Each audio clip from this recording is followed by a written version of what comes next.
What is up, Steelers Nation? Thank you so much for jumping on to another episode of All Steelers Talk. I'm Noah Strackbine, joined always by my main man, producer Nick Belsky. Find us on youtube.com/All Steelers Talkers. Subscribe anywhere you get your podcast. The Pittsburgh Steelers. It is Friday Night Lights in Latrobe, Pennsylvania. A good time. Probably the most exciting day outside of the first day of training camp, first day of pads.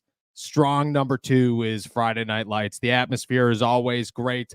The electricity is wild from the fan base, and the players obviously feed off of it. It's going to be a good time tonight. But today, we will dive into everything that has happened throughout training camp to this point. The Pittsburgh Steelers obviously added a big name yesterday. We're going to dive into that because we did not dive into it yesterday.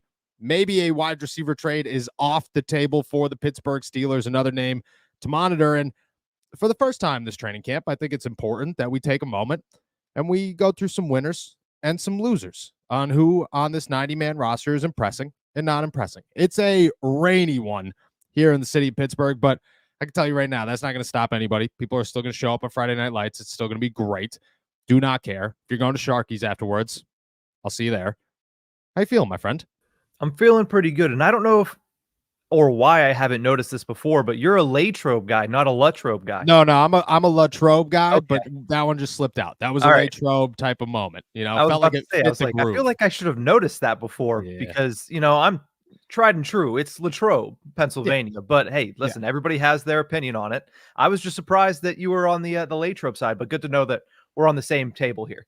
Yeah. It'd be weird if I said Latrobe. It'd be weird. I mean, it just kind of fit with the natural sentence there. That's why I let that one go. But it's like Monroeville. It's not Monroeville. It's Monroeville. It's the one I get blasted for a lot is I say Carnegie, and people are like, no. Carnegie? It's Carnegie, and I'm like, no, dude, it's Carnegie. It's spelled Carnegie. So I'll take the L on that. I understand I'm in the wrong there. I'm not from the city, but I try to be. So we will. We'll adjust. That being said, I won't adjust, and I will always say Carnegie. But it is Latrobe. It is Latrobe. Let's dive into some news and notes on the day. One of them happened yesterday. Two of them, I guess, happened yesterday, but one of them is a hot topic this morning. We'll start with the signing yesterday. What do you got for me?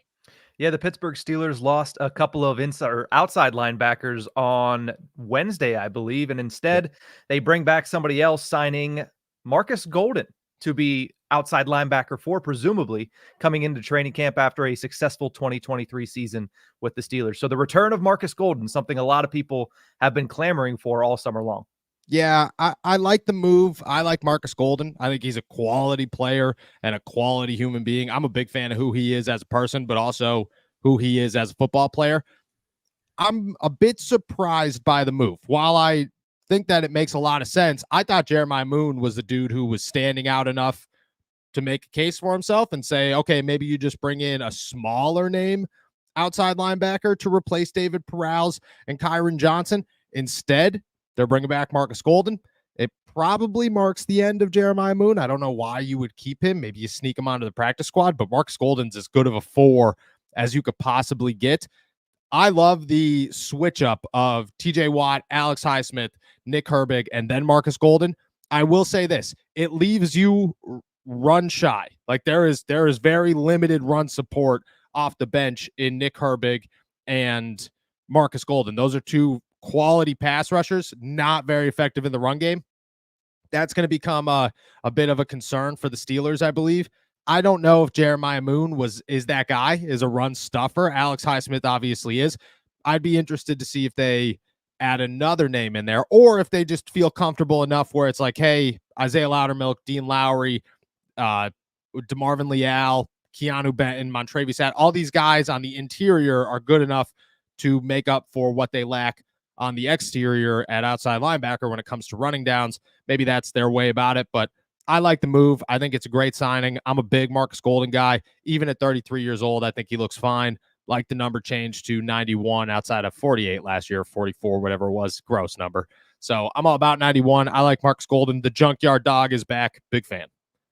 Yeah, the one thing and the one part of their defense that's different from last year is the fact that they have so much more speed at inside Yes. linebacker, so that might help make up for it as well. Payton Wilson and Patrick Queen, guys that can get to that outside, can fill the hole a little bit quicker. So maybe that makes them feel a little bit better about having primarily pass rushers on the outside as well. Yeah, I agree with that. I think the inside linebackers do help all around. The defense is built to support each other. So having a strong defense across the board is going to allow you to, have weak spots. And if your outside linebacker is weak at stopping the run outside of 26-year-old Alex Highsmith, who should be able to play almost every down, I think you'll be okay. Let's move over and talk about the other piece of news that happened early this week. According to NFL insider Paul Kahersky, Titans wide receiver DeAndre Hopkins has a strained knee and will be out of action for the next 4 to 6 weeks, which will sideline Hopkins for the entire preseason and potentially the beginning of the first or second week of the regular season. Does this rule out any chance of a potential Treylon Burks trade to the Pittsburgh Steelers? Yeah, I believe it does. I believe for right now, at least it does. If something happens and DeAndre Hopkins comes back sooner rather than later, things could change. But if the Steelers were looking at a Treylon Burks trade, it was going to happen later in training camp. It would be at a point where the Titans have given up on Burks. They're ready to move on. The Steelers are just looking for another option, seemingly to be another Quez Watkins, Marquez Callaway, who just signed with the Saints, another Des Fitzpatrick, a name like that, a guy who could come in here and just fill a role bottom of the depth chart, has some upside. And Treylon Burks has obviously plenty of upside. Now the Titans are going to look at it and say, injuries happen. They have a lot of options. And that's the thing, is that the door is still open because you have so many options. But at the same time, you lose a piece like that, Treylon Burks is going to move up the depth chart. It's harder to get rid of those guys. That's where I kind of see this becoming blurry for the Steelers, is if you look at it and say he was available, there was a strong shot. I think that shot has taken a pretty big hit just because the Titans are going to utilize Treylon Burks. They're going to get more looks at him. I mean, if DeAndre Hopkins comes back by week 1 and Treylon Burks is still on the trading block, in my eyes, Treylon Burks is really bad, like really, really bad. And at that point, if you're the Steelers, are you really looking to make that move? So I believe that this definitely hinders the Steelers' attempts at Treylon Burks. And for right now, I would put that on the side, maybe off the table.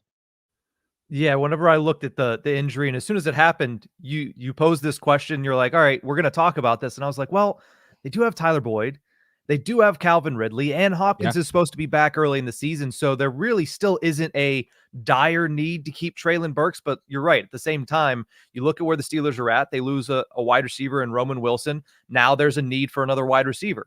Tennessee loses DeAndre Hopkins. There's a need for another wide receiver to fill that spot. They just happen to have him on the roster and a young player in Treylon Burks. So yeah, it makes it harder. It doesn't close the door in my eyes on a Treylon Burks trade, because if there was a lack of interest all summer long, just because somebody's going to miss training camp, and a veteran, mind you, is going to miss training camp, somebody who really doesn't need the reps, it's going to obviously slow him down to start the season because he's not going to be able to ramp up. But mentally, he knows where he's at, is DeAndre Hopkins. So it's not as big of a deal as maybe a Roman Wilson missing all of training camp. But at the same time, I agree with you. There's going to be reps to be had, and Treylon Burks is going to take them. They're going to hope that he takes them and runs with them so they have a dominant 1 through 4.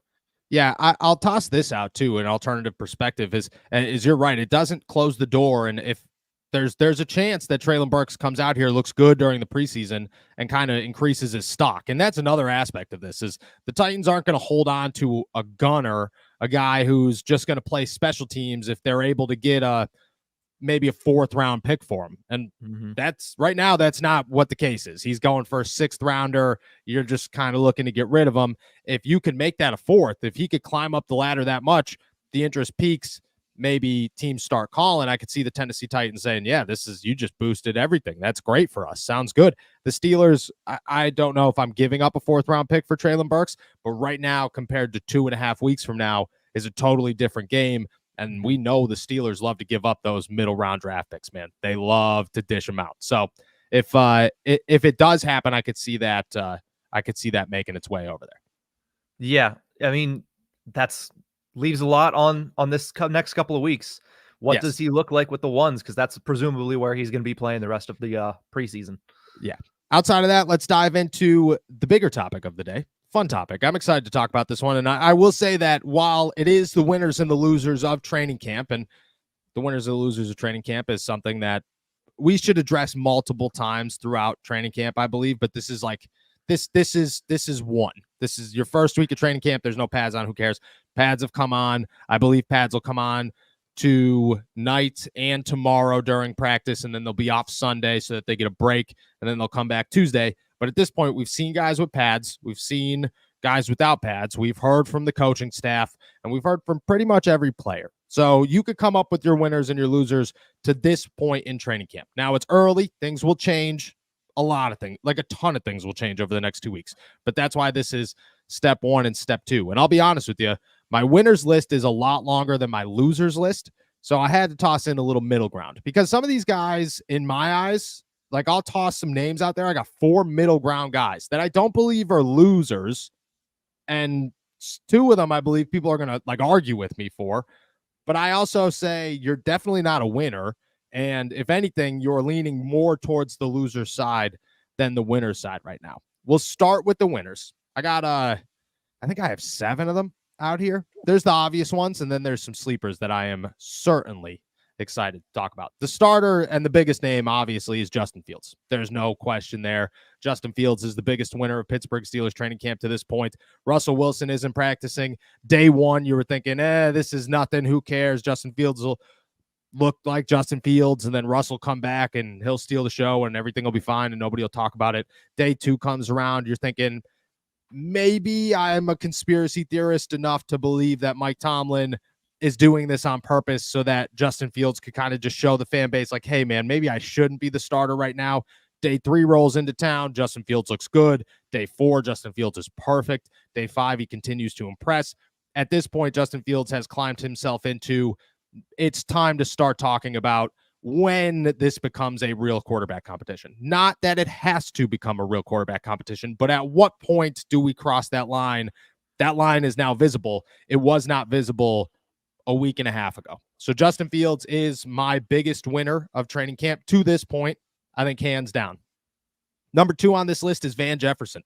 Jefferson has put himself in prime position to be wide receiver 2. Obviously, Pat Freiermuth, who is also on this list, is the most exciting name outside of George Pickens in the passing game, and he is going to have a phenomenal season.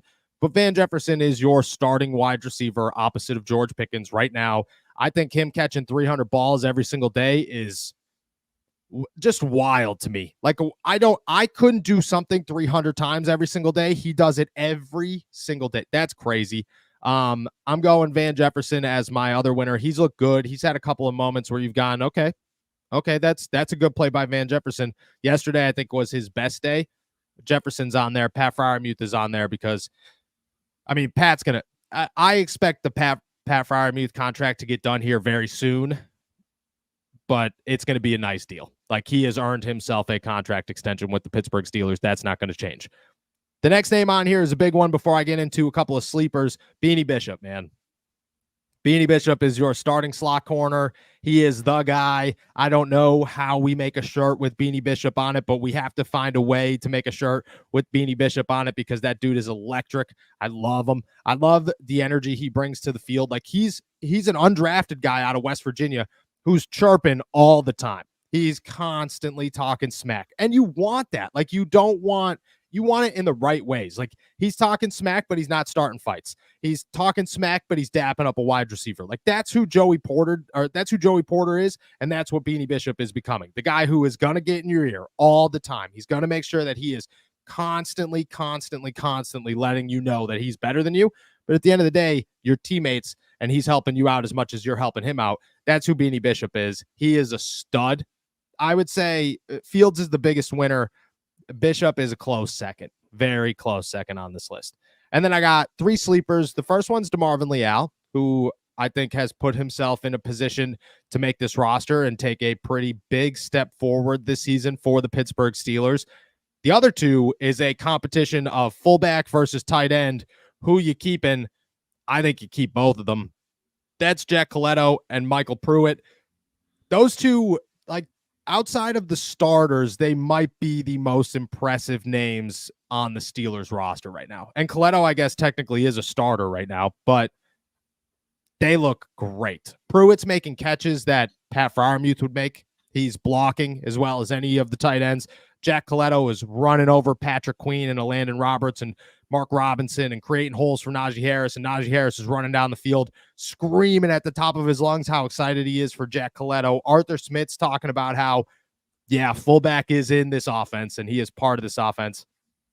I think both of those guys are huge winners for the Pittsburgh Steelers. I'm having a hard time deciding who gets cut because I believe one of them gets cut.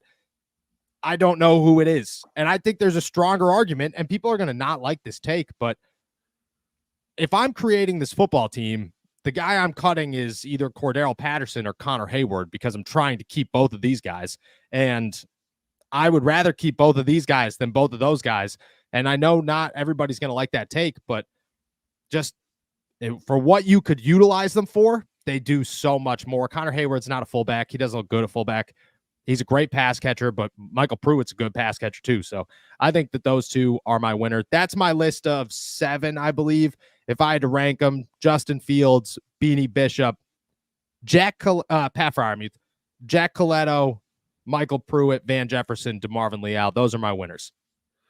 Yeah, that's a solid list. DeMarvin Leal is a name that coming into this, we were talking about, is he on the bubble right now for the roster? He had to come in and do something. It was kind of a, crap or get off the pot season for DeMarvin Leal. And obviously he came in with a different body structure, which was something we were all keeping an eye on. He's been deflecting passes. He's been very evident. He was in that little scuffle that happened yesterday. So he's definitely making sure that his name gets out there. And that is a huge thing for him, especially because a week ago we were sitting here saying this is a guy without really a role on this team. He's building his own role and he's making himself indispensable. And that's what he had to do. So 1 week in, we'll see if he can start to build off of it and kind of stack weeks here. But 1 week in, that is huge for him. And really the other names there are names that we've been talking about all week. So not surprising in the least that they come down onto your winners list this week.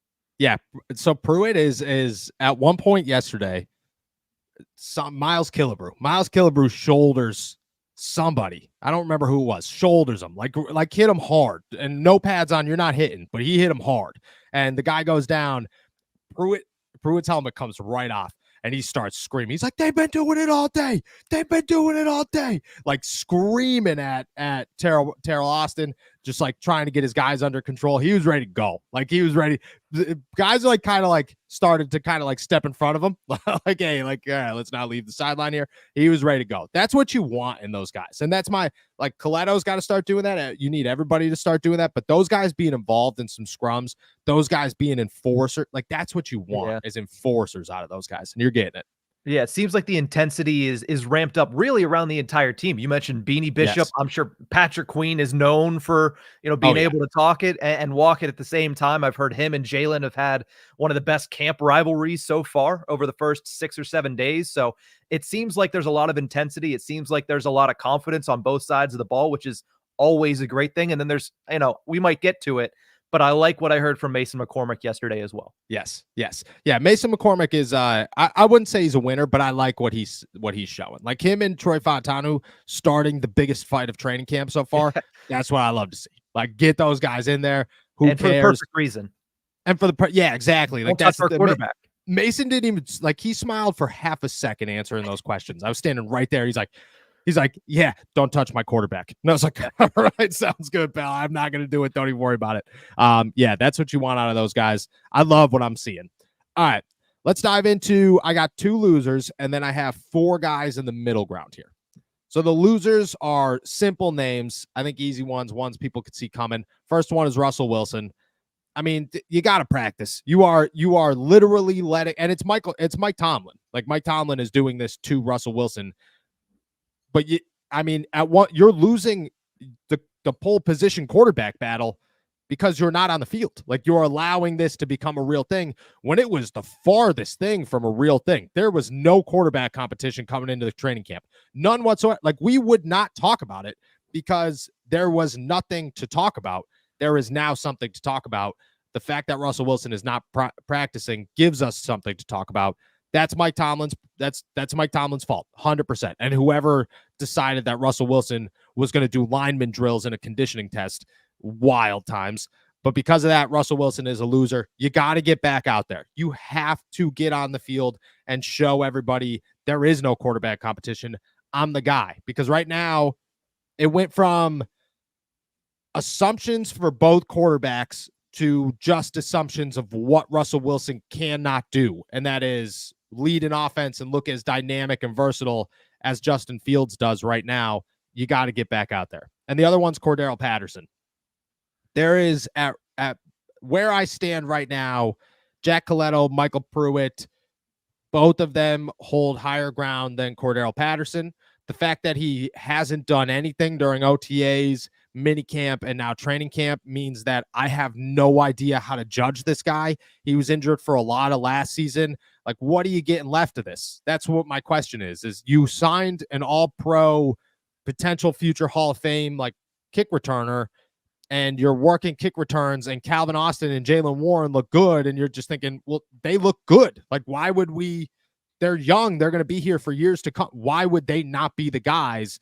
Why would you hand the job to Cordell Patterson and then lose a roster spot for guys who have earned roster spots who are going to make a bigger impact on offense for the Steelers? So right now, Cordell Patterson is a name to me that until I see what he can do, I'm assuming that he potentially is on the outside looking in, and there's really, in my eyes, no reason to keep him. I feel like I'm harsh on Cordell Patterson right now, but that's simply because he came in here with a ton of expectations, and you're learning very quickly that he can be replaced, and that's not good for Cordell Patterson. Those are my two losers, Russell Wilson, Cordell Patterson.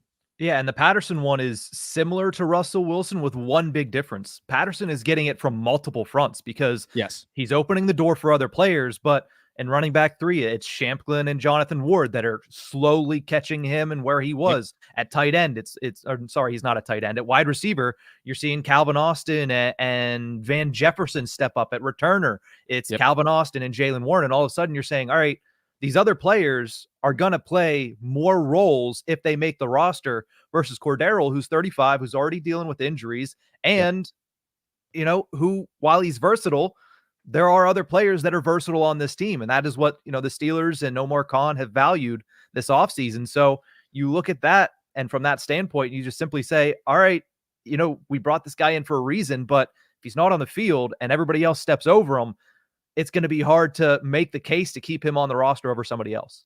Yeah, you could save cap space if you get rid of him. That's the difference between him and a lot of these other guys.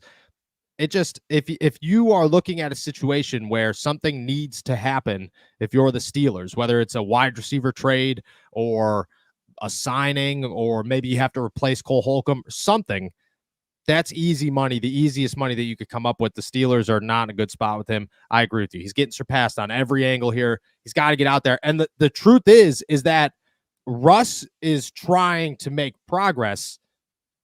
I have not seen Cordero do anything but hang out in sweatpants and a hoodie. So I don't even know how close he is or whether or not he's going to be ready for the season. And to me, that's replaceable. It's definitely replaceable. All right, here's my middle ground, because I think they're not losers, but they're just guys that they're not winners. We had higher expectations for them coming in. They haven't met those expectations. I wouldn't classify them as losers for one reason or another. This is who I got. The starter is Troy Fautanu, and I feel like I'm the only one who's criticizing Troy Fautanu, and I won't put him in the losers simply because there are moments where he looks really good. Like, really, like, you're going to stop TJ Watt twice, and that's a win to me. You could suck the rest of the day. That's a victory. You won that day. Troy Fautanu is a middle ground guy. To me, he hasn't earned the starting job. He's not the guy that's going to walk into week one the starter over Dan Moore.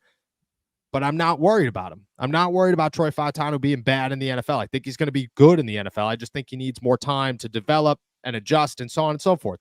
That's where I stand with Troy. So to me, not a winner, not a loser, middle ground. The next one is Cory Tce. Frankly, Cory Tce would be a loser if in 7 shots he wasn't sometimes running with the ones. So where do we stand? That's where my question is we haven't seen any team drills from him outside of very minimal, like third team, no pads on. Anything with pads, he's not out there. So how cautious are you being with him? How close is he to a return? Where does he stand on the depth chart? We have no idea what's going on with Cory Tce. I would like to know a little bit more. To me right now, until we do know more, there are other names that are coming and going and surpassing him. He needs to start kind of getting some reps. But again, I don't think that's on him at this point. The other two are smaller names. Grayland Arnold, who I thought could come in here and win the starting slot job. I mean, dude, Grady Brown's standing there on the sideline telling him to get out so Beanie Bishop could go in. In my head, that's the end of it. That's the end of the road. Beanie Bishop has won this job. Grayland Arnold's not a loser because the expectations weren't super high for him, but definitely a middle ground guy, not a winner. Scotty Miller's the other one. Scotty looked really good in OTAs and in minicamp, but again, nobody was looking at him as like the superstar of the Pittsburgh Steelers wide receiver core, so I'm not going to say he's a loser. And he hasn't had a bad training camp. He's just faded a little bit. And I don't know. I'm not going to put him in the Gunnar Olszewski. When the pads come on, he disappears, because I don't think that's who he is. I just don't think he holds the same ground that he held a month ago. Those are my middle ground guys. Troy Fautanu, Cory Tce, Grayland Arnold, Scotty Miller. Yeah, and here's the thing with Fautanu, because I feel like that's the one that we've kind of talked about the most, is there's still time for him to make that progression and still become the starter at some point. He just has to be able to progress from here to the start of the season. There's still, 4 weeks? You still have 3 preseason games. You have plenty of, you have a multi-team scrimmage and practice coming up with the Buffalo Bills in a couple of weeks. There's plenty of opportunities for him to make the jump from where he's at now to where he could be in week 1. And we've all seen the promise, right? You mentioned it, the TJ Watt stuff. He's had other flashes throughout camp that everybody's talked about. He needs to do it on a more consistent basis, because the Steelers, as everybody knows, this is not news to anybody. They slow play all of their rookies as much as humanly possible. If they have another option, they'll take that other option to let the rookie get his feet underneath them at a professional level. We saw it last year. We're going to see it again this year. The difference is, this year, there are other rookies who don't have as big of hurdles in front of them. So the first rounders being held back because Dan Moore at left and Broderick at right is a viable option for week 1. Whereas Nate Herbig is not as viable at center. So Zack Frasier doesn't have as big of a hurdle to climb. And the same goes for Beanie Bishop. He's going up against Grayland Arnold for the starting slot corner position. It's not as big of a hurdle to climb as a guy in Dan Moore who has over 30 career starts in the National Football League. And while he's not the best left tackle, he's certainly not the worst left tackle either. And if you're going to want to give Fautanu that grace, Moore is good enough to give him that grace for the first handful of weeks until he can get up to that level. So I think that's where it is with Fautanu, is everybody thinks that we're saying, oh, he stinks, he's going to be bad, he's Kendrick Green 2.0. He's not. He's just not there yet. And that doesn't mean that he won't be there by week 1. Yes. Thank you for ending it that way. It does not mean that he won't be there by week 1. I believe that there's a possibility he will be. And this is a good question from James here. Why does Arthur Smith love Troy and you seem so hard on him? I love Troy's upside. I think he's got phenomenal upside. And that's what Arthur Smith loves in Troy, is the upside, the aggression, the passion, the instincts, everything. Like everything's there for Troy. That's why I'm not worried about this. That's why at no point do I think Troy is a loser of a training camp or looks bad or anything. I'm just simply saying, I'm trying to calm the expectations, because I don't want him to be put into a place where we walk into week 1, he's got to be the starter, and then he struggles in week 1 and everybody's like, this guy sucks. No, it's not where we are, man. Like, if you take this back 10 years ago, rookies don't start all the time. That's where we are. That's where we should stand. Arthur Smith loves the same things I love about Troy Fautanu, and that is how good he is going to be in the NFL. It's just a matter of today. We're talking today. That's where we stand. And this is a great question as well. Did Broderick Jones look better this time last year than Troy does now? Yes, in different ways. Like, for one, Chooks is significantly worse than Dan Moore Jr. Like, that I'm not a Dan Moore Jr. should be a starter in the NFL type of guy. I think he's a phenomenal backup. I think he's a great leader. But Chooks Okorafor was bad, man. So bad. Broderick looked better in certain areas. Like, Broderick was a phenomenal run blocker. So good. But Broderick was also drafted 6 spots ahead of where Troy was. And that's a gap. Like, the top 15 compared to the rest of the draft is different. Like, there's a bit of a drop off. Not a significant one. You're all first round talents, but there's a bit of a drop off. I think Broderick looked better at this point last year than Troy does, but I don't think it's by much. I definitely don't think it's by much.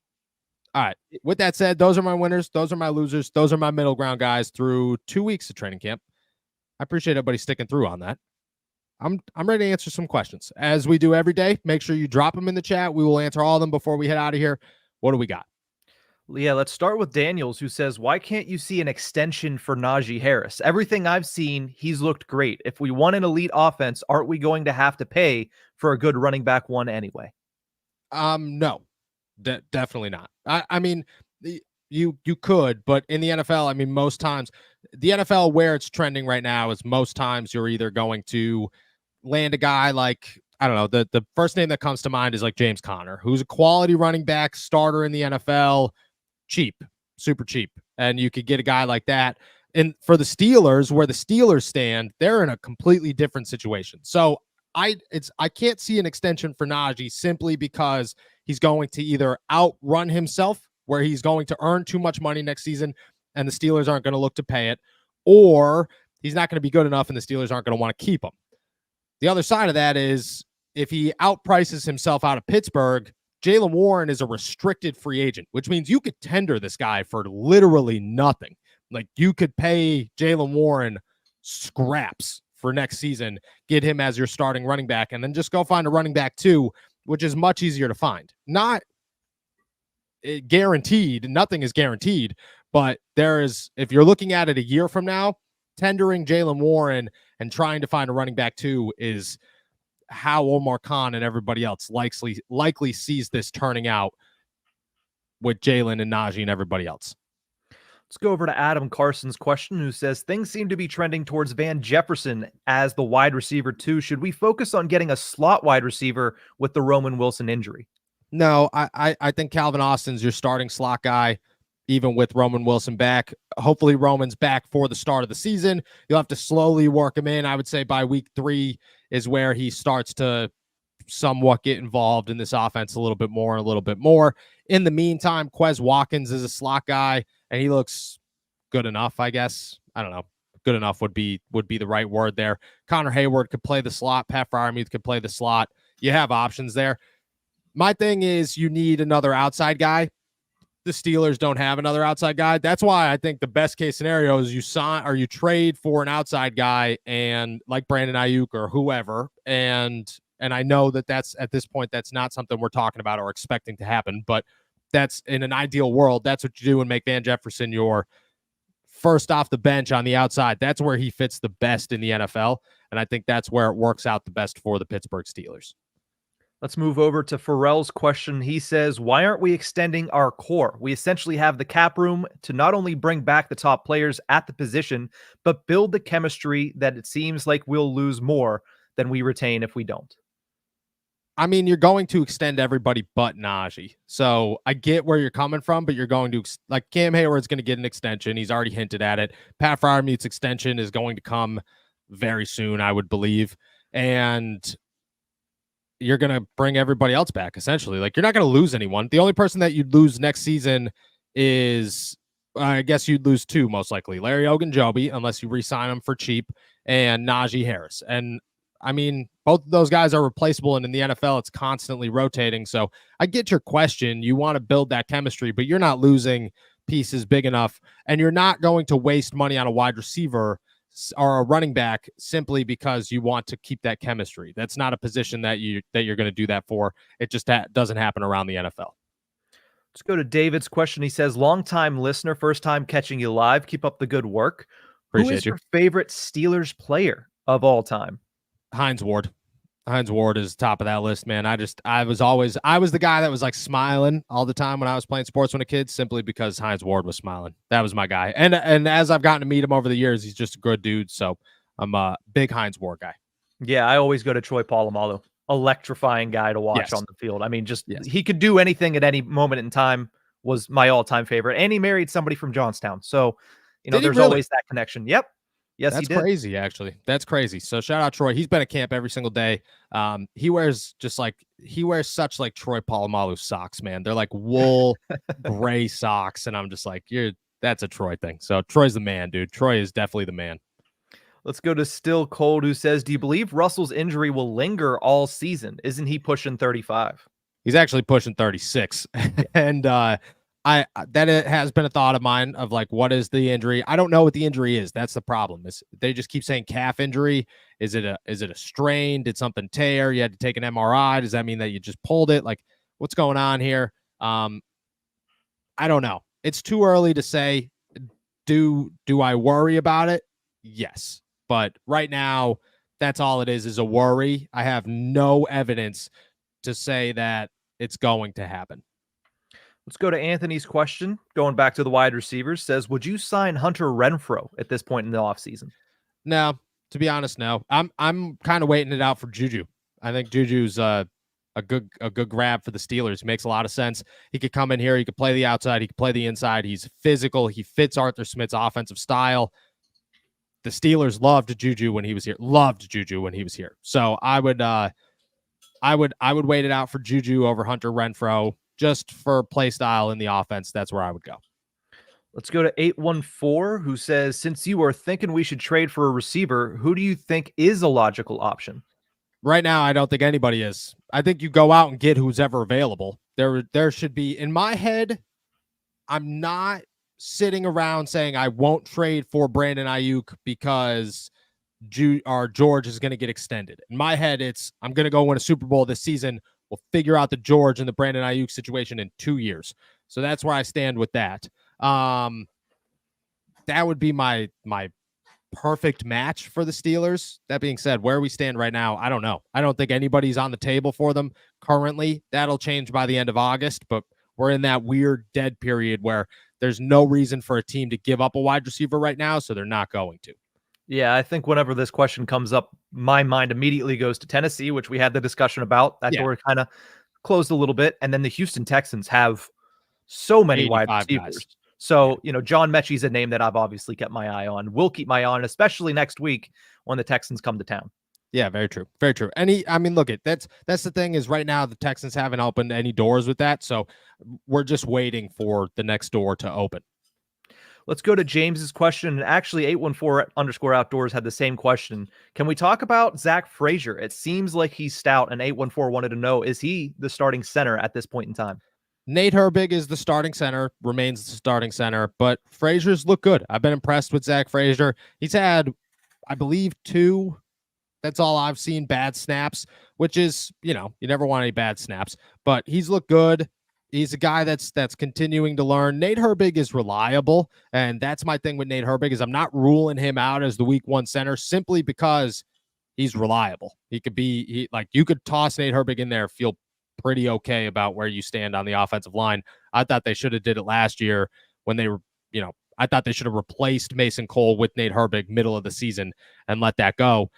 I'd be okay with that, but where we stand right now, Frasier looks good. I think by the end of training camp, he's got a shot to break that starting line, but right now he hasn't.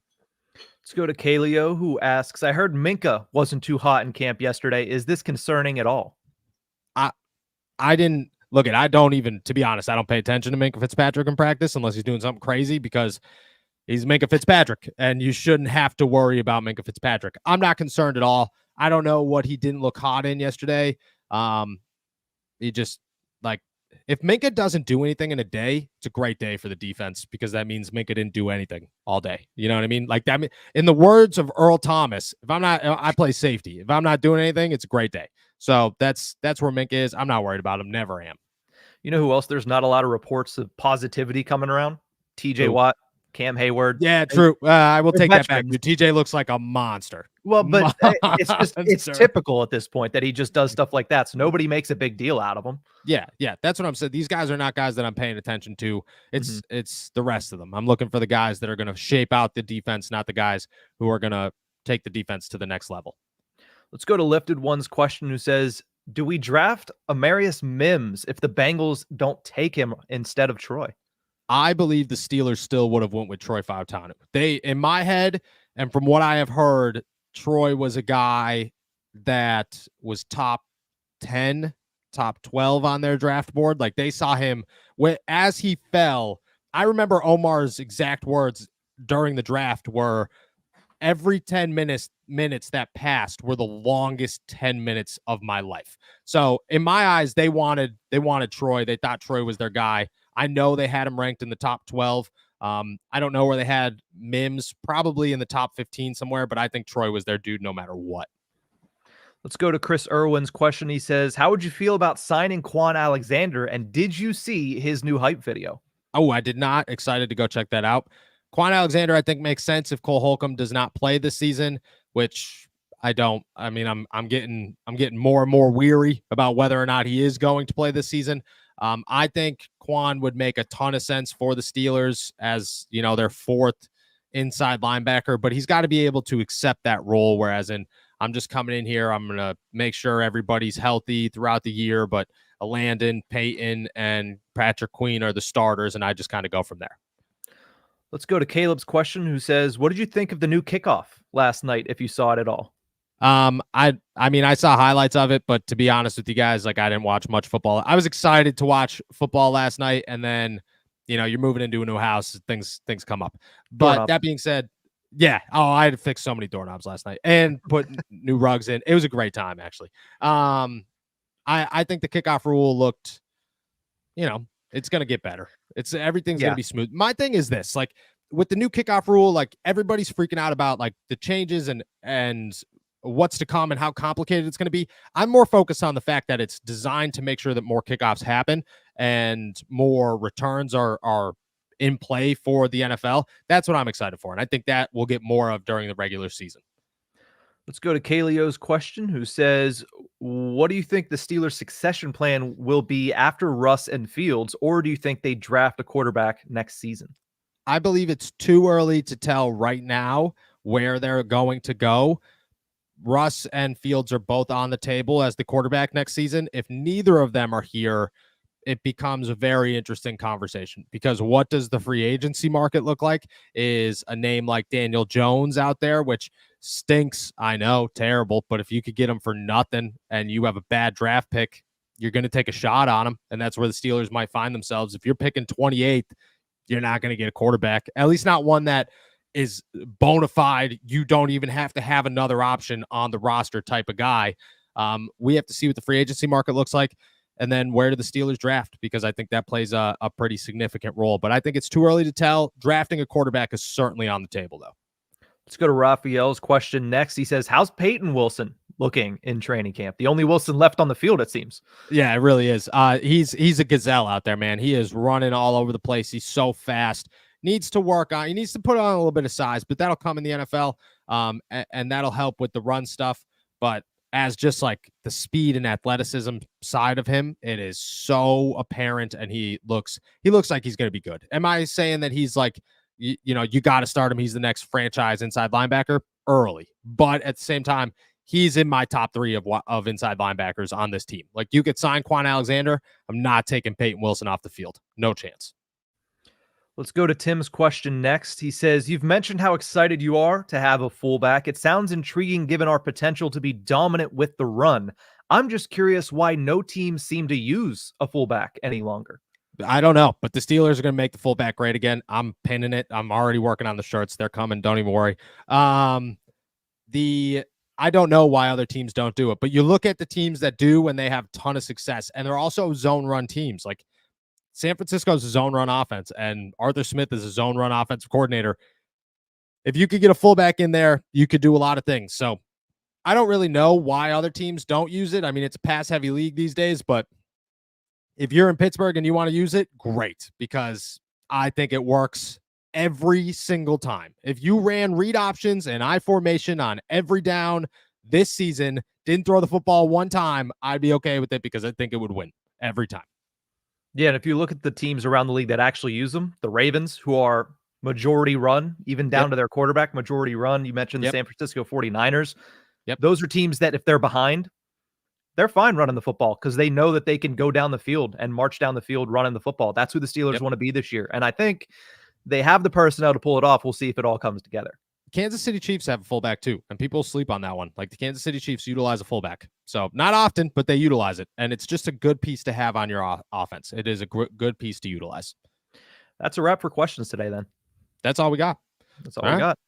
With that said, guys, we are heading out of here. Thank you so much for jumping on to another episode of All Steelers Talk. Make sure to subscribe to us on YouTube, youtube.com/All Steelers Talk. Check us out anywhere you get your podcast. And as always, find all of our work at si.com/NFL/Steelers. We're headed to, or I'm headed to, Friday Night Lights. If you are there, make sure that you give a shout out. I would love to meet as many of you guys as possible. And I hope you guys have a great time, eat some good food, watch some NFL players playing a high school stadium. There's just something about it, man. It's like Friday Night Lights, but 10 times better.